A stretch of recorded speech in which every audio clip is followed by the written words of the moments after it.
Chapter 10. Some time after this, King Nahash of the Ammonites died, and his son Hanun became king. David said, I am going to show complete loyalty to Hanun because his father Nahash was always completely loyal to me. So David sent ambassadors to express sympathy to Hanun about his father's death. But when David's ambassadors arrived in the land of Ammon, Hanun's advisers said to their master, Do you really think these men are coming here to honor your father? No! David has sent them to spy out the city so that they can come in and conquer it. So Hanun seized David's ambassadors and shaved off half of each man's beard, cut off their robes at the buttocks, and sent them back to David in shame. When David heard what had happened, he sent messengers to tell the men to stay at Jericho until their beards grew out, for they were very embarrassed by their appearance.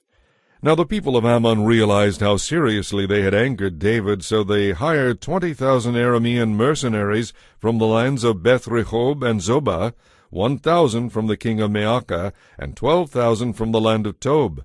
When David heard about this, he sent Joab and the entire Israelite army to fight them. The Ammonite troops drew up their battle lines at the entrance of the city gates, while the Arameans from Zobah and Rehob and the men from Tob and Maacah positioned themselves to fight in the open fields.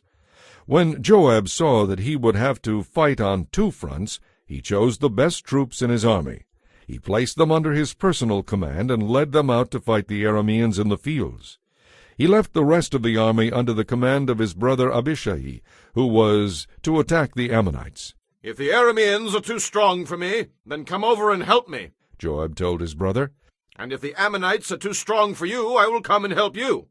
Be courageous. Let us fight bravely to save our people and the cities of our God. May the Lord's will be done. When Joab and his troops attacked, the Arameans began to run away. And when the Ammonites saw the Arameans running, they ran from Abishai and retreated into the city.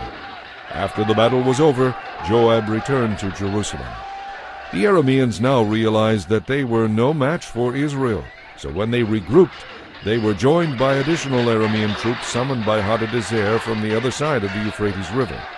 These troops arrived at Helam under the command of Shobach, the commander of all Hadadezer's forces.